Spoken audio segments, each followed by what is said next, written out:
नमस्कार दोस्तों। अब तक हमने जो चर्चा की है वो विकारी और अविकारी शब्दों पे की थी। अब उन्हीं में से हम विकारी शब्दों पर चर्चा करने जा रहे हैं कि विकारी शब्द कौन कौन से हैं, और उसके बाद हम विकारी शब्द कौन कौन से हैं उसके बारे में चर्चा करेंगे। कि विकारी शब्द 4 प्रकार के होते हैं, मैंने बताया था आपको, जिसमें संज्ञा है, सर्वनाम है, विशेषण है, क्रिया है। ये सारी क्या है, विकारी हैं। जिनमें से हम अब विकारी शब्द संज्ञा पर चलते हैं कि संज्ञा क्या है।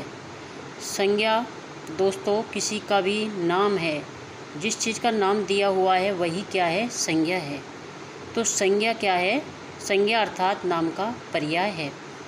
संज्ञा शब्द सम प्लस ज्ञा से मिलकर बना है, इस प्रकार वो संज्ञा बनता है। सम का अर्थ होता है अच्छी तरह से, और ज्ञा का अर्थ होता है जानना या पहचानना। तो संज्ञा क्या हुआ कि संज्ञा व्यक्ति, वस्तु, स्थान, भाव इत्यादि का बोध जिससे होता है वही क्या है, संज्ञा है।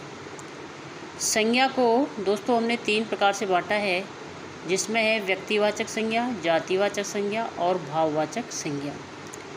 तो हम जातिवाचक संज्ञा को और आगे जाके 2 भागों में विभाजित करते हैं, जिसमें है द्रव्यवाचक और समूहवाचक। जो द्रव्यवाचक वो है जो कि पदार्थ की तीनों अवस्थाओं का बोध कराती है, वो द्रव्यवाचक संज्ञा है।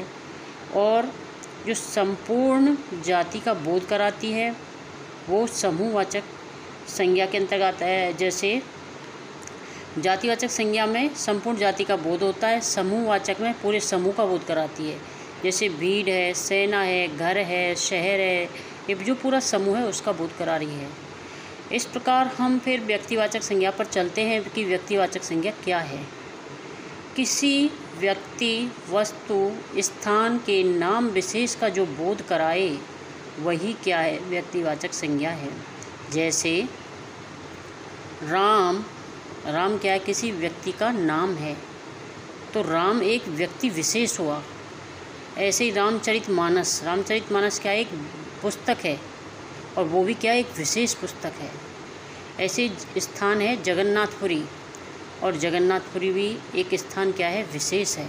इस प्रकार किसी भी व्यक्ति का, वस्तु का या स्थान विशेष का बोध कराए तो वो ही क्या है, व्यक्तिवाचक संज्ञा होती है। और जातिवाचक संज्ञा मैंने बताई दी आपको, संपूर्ण जाति का बोध कराती है। वो 2 भागों में विभाजित किया है, द्रव्यवाचक और समूहवाचक। द्रव्यवाचक में बताया मैंने पदार्थ की 3 अवस्थाओं का बोध होता है, जिसमें जैसे सोना है, चांदी है, तेल है, घी है, वायु है, पानी है,